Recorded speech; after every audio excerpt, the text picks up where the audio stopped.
의뢰인의 행복만 생각합니다. 법률 문제로 고민에 빠지신 분들에게 정확한 정보를 제공하여 현명한 선택을 하도록 도와드리는 소송 가이드입니다. 사업을 하다 보면 기업끼리 물품을 주고받는 경우가 있습니다. 물품 대금이란 물품을 제공하고 그 대가를 받는 물품의 값을 의미하는데요. 물품을 지급했다면 이 대금을 지급받아야 하는 것은 당연합니다. 그런데 아무래도 기업끼리 물품을 주기적으로 주고받는 등의 거래를 오래 지속해왔다면 업체의 사정이 어려운 경우 물품 대금의 지급이 늦어지더라도 기다리는 경우가 많은데요. 사정이 있을 수도 있는데 한번 지급하지 않았다고 해서 바로 법적 대응을 한다면 거래 자체가 끊어질 수도 있습니다. 혹은 오랜 기간 물품 거래를 해온 경우라면 계약서를 생략하는 경우도 있는데 이 경우 추후 분쟁이 발생했을 때 증거가 없다며 물품 대금을 지급하지 않아도 된다고 하는 경우가 있습니다. 이러한 물품 대금 분쟁이 지속적으로 발생해서 금전적으로 피해를 보는 업체가 상당히 많습니다. 기업 간에 꾸준히 거래를 해왔는데 당장 거래처에 뭐라고 하기가 모호해서 믿고 기다리는 분들이 많습니다. 그래서 거래처에서도 사정이 있다면서 조금만 기다려달라고 양해를 구하는 경우가 많은데요. 하지만 아무리 기다려도 거래처에서 약속을 지키지 않는다면 법적 대응을 강구해야 합니다. 왜냐하면 물품 대금의 소멸 시효 자체가 3년인데요. 이는 변제를 받은 날짜 혹은 물건을 준 날짜로 세금 계산서를 발급한 날짜입니다. 거래처에서는 일부러 소멸 시효가 지날 때까지 버티는 경우도 많은데요. 이로 인해 당사자의 피해만 쌓이기 때문에 초기부터 지속적으로 업체에게 물품 대금 미수금 지급을 요청하고 정 안 되면 변호사와 함께 물품 대금 청구 소송을 제기하는 것이 필요합니다. 만약 물품 대금 액수가 큰데 계속해서 미수라면 법적 대응을 강구할 수밖에 없습니다. 그런데 이 경우 증거 없이 무작정 받지 못했다고 주장을 한다면 아무리 해당 업체가 억울한 상황이라고 하더라도 재판부에서는 이를 받아들이지 않게 되는데요. 물품 대금을 받지 못한 경우 물품 대금 반환 소송을 청구해 볼 수 있는데 이에 대한 입증 책임은 원고에게 있습니다. 따라서 계약 당시부터 계약서를 철저하게 작성해야 합니다. 혹은 카카오톡 메시지, 이메일, 녹취록 등의 증거를 마련해서 양측 업체의 계약이 이루어졌으며 물품 대금을 받지 못했다는 사실을 제대로 입증해야 하는데요. 하지만 오랜 기간 거래를 해온 경우라면 구두로 계약하는 경우도 많죠. 이러한 경우 변호사와 함께 사안을 따져보고 대처 방안을 마련해야 합니다. 물품 대금을 받지 못한 경우 상대 업체가 괘씸한 마음에 바로 소송을 제기하는 분들이 있습니다. 하지만 소송을 제기하게 되면 준비해야 할 부분들이 많은 데다 입증해야 할 자료들도 많이 필요하기 때문에 준비가 필요한데요.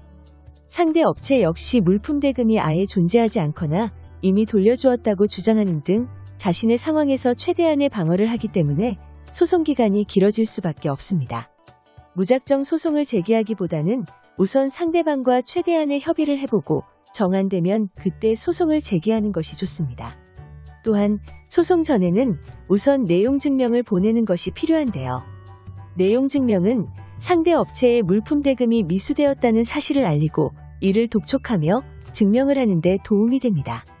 물론 내용 증명 자체가 법적으로 효력이 있는 것은 아니지만 재판에서 중요한 증거 자료로 활용되므로 이를 먼저 보내는 것이 좋습니다. 물품 대금을 받지 못한 업체에서는 당연히 받아야 할 물품 대금을 받지 못한 상황에서 소송을 제기하는 것이 상당히 큰 부담이 될 수밖에 없습니다. 왜냐하면 소송을 제기하면 이를 준비하고 대응하는데 오랜 기간이 소요되기 때문입니다.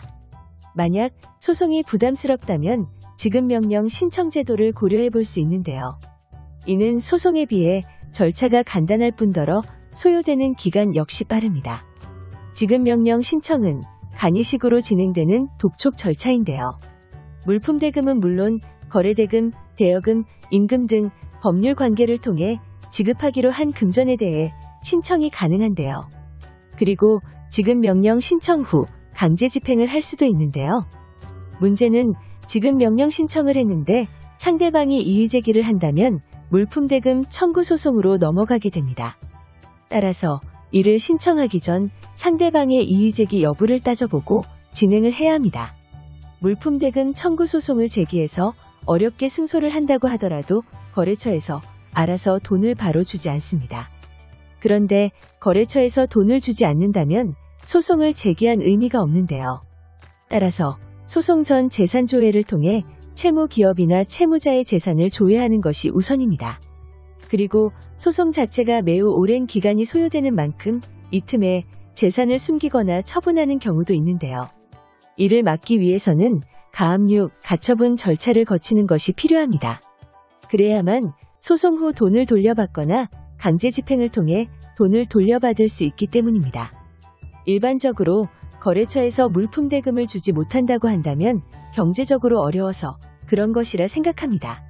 하지만 지급할 수 있는 능력이 있는데도 불구하고 지급에 대한 의사가 없거나 물품을 공급받을 당시의 재정 상태가 좋지 않았다면 사기죄가 성립할 수 있습니다. 따라서 이러한 경우에는 사기죄 고소 여부까지 검토를 해볼 수 있습니다. 하지만 돈을 주지 않았다고 해서 무조건 사기죄가 성립하는 것이 아니라 물품 대금을 변제할 의사나 능력이 없었으니 인정이 되어야 하는데요. 하지만 당사자가 사기죄라고 판단하기 어렵고 이를 입증할 증거까지 마련해야 하기 때문에 어려움이 있을 수밖에 없습니다. 사기죄의 경우 법리 자체가 어려워 고소하는 데 어려움이 있습니다. 따라서 변호사의 조력을 받아 해당 사안을 명확하게 검토해보고 대처를 해야 합니다. 물품 대금을 받지 못하게 된 경우 빠르게 받기 위해 신용정보회사를 고려하는 분들이 많습니다. 신용정보회사에서는 빠르게 받을 수 있게 해준다고 하는데요. 신용정보회사의 경우 법원 판결문을 토대로 조회를 하지만 소송을 제기하거나 재산조사, 강제집행 등을 할 수 없습니다. 만약 돈을 받는 과정에서 불법적인 방법이 동원된다면 추후 당사자에게도 좋지 않은 영향이 있을 수 있는데요. 따라서 시간이 걸리더라도 합법적이고 빠른 방법으로 진행을 하는 것이 유리합니다. 이 경우 비용을 아끼기 위해 법무사를 찾아는 분들도 있습니다. 그런데 법무사 역시 소송을 위한 서류 준비를 해줄 수는 있어도 소송 제기는 어려운데요. 변호사는 채무자 재산조사부터 강제집행까지 전 과정을 책임지고 도와드릴 수 있으니 참고하세요. 소송 가이드는 법률적으로 문제가 될 수 있는 부분에 관해 상세히 설명을 드리고 그 해결책에 관하여 근거 법령 및 관련 법령을 제시하는 길잡이를 해드립니다. 항상 노력하는 자세로 의뢰인의 이익을 최우선하는 모습을 보여드리겠습니다. 그 밖에 더 많은 정보는 네이버 소송 가이드 카페로 오시면 확인하실 수 있습니다. 내용이 마음에 드셨다면 구독과 좋아요, 알림 설정 부탁드립니다. 더 좋은 내용으로 찾아오겠습니다. 꼭 승소할게요.